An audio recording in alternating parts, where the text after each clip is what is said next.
welcome to Anchor Network, where you get updates of things happening around you and things you would like to know. I appreciate everyone who has subscribed to this channel and those who are yet to subscribe. And if you have not subscribed, what are you waiting for? Click the red button and also click the bell icon so that you'll be notified anytime we publish any news. This time around, we have wonderful news for you that you'll be glad that you are aware of. Stay tuned. When hatred beclouds a man, he doesn't see good things about others, and that's where you see jealousy coming in. One of the biggest things that has really dealt with us, even as a nation, as a people, is hatred. What causes that hatred? Because there's lack of history. When people don't know where they are coming from, it will be difficult for them to live together as a people, let alone projecting into the future. For as many that can remember, you see that they have removed history from our curriculum. They just make it as an elective course. I don't know what the government or the Minister of Education or the people in charge of education, saw that made them to remove a history. What are they really hiding? And that is why you see the new generation now, they don't know most of the things that happened in the past. And that's why everybody is being fed with lies. Everybody is being told what is not. The few people that knew what happened then, because they could not really articulate everything together. That's why you see people saying different versions of what has really happened in the past. And nobody seemed to really like, okay, this is the actual truth of the whole thing. If that is on ground, you will see that it will help, curbing a lot of things that are happening right now. Not that they will not be happening, but it will have been reduced, to the barest minimum. If there could be history that people will really tend to know what has happened, you will see that everyone will try to understand each other, in their own way or from their own perspectives. There's a clip of Nnamdi, audio that I'm going to play for you guys. Even if you have not heard about what really happened, through that prayer, you'll be able to know that something has happened somewhere. And that's why you see agitations all over the place. But people don't tend to really want to understand people from where they are coming from just because of hatred, just because you have heard something about somebody, even somebody who is insane. If you try to, critically look at that person, you will see that there must be something that you might want to pick from that person. Not to talk of somebody who is really in his right senses. So I believe that lack of history is what is really damaging us as a people. And with the technology that is happening now, if really our history has really been documented or articulated, you will see that a lot of this generation will know what has happened. And if anybody wants to try to cajole them with all manner of lies, you will see that they will want to resist it. But if you don't know where you are coming from, people can just tell you cock and bull stories, then you fall in for it. And that's why you see, pockets of crimes all over the place, because people don't even know what has really happened. People don't even know history in the first place. That's why when they are told lies, they just believe it. And you see them going into crimes, picking up arms, and innocent people are being dealt with. Innocent people are going in for it. So when we come as a people, with love, trying to understand other people, you'll be able to see that there will be developments and there will be progress in that community. If the government can bring back history, that children should know what happened in the whole time, it will reduce hatred. When you go around Nigeria, you don't even see anything that you can pinpoint that this is an ancient thing that really happened. But when you talk of a Benin Kingdom, when you go to Benin, that's why you see they still preserve some of their things. And when you see them, you still try to relate.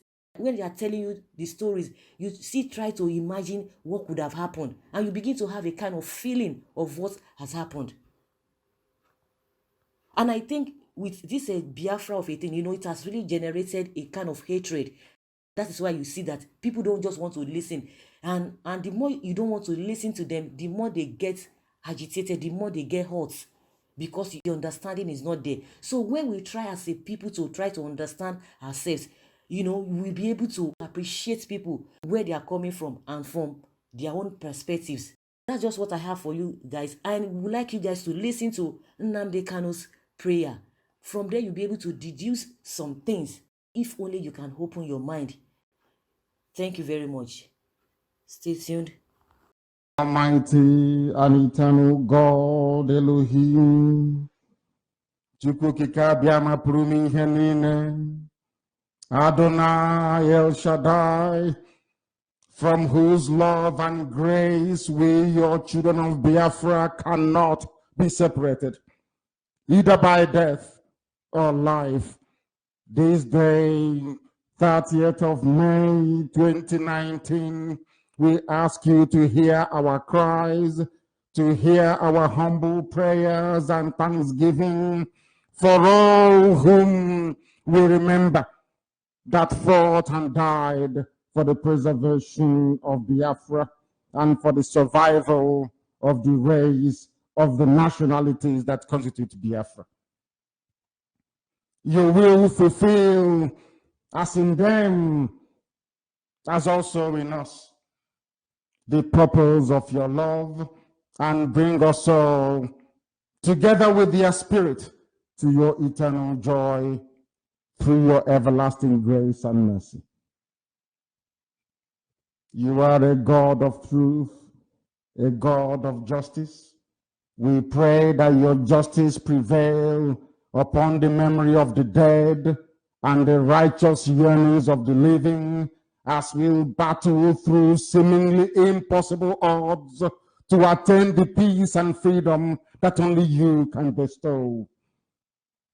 We hold before you our glorious dead, gallant men and women who died in defense of Biafra and for the upholding of its ideals. We remember those that fell in Asaba, those that fought very gallantly in Abagana, those that defended Oka, those that barricaded themselves at Mpo. We remember what happened at Owerri. Not only was it taken once, but taken twice by the dwindling, very hardened, albeit war-weary Biafran soldiers. We remember those that fought at Okigwe, at Iguruta, those that fought in Oron, those that ensured that Omaihe was the last capital that defended it very gallantly. We remember all those of us IPOB that fell at Indiana River, those that fell at Iguacha, those that fell at Onitsha, those that they buried in shallow graves in Okwa. We remember the atrocities in Obibo, and we also know what happened elsewhere.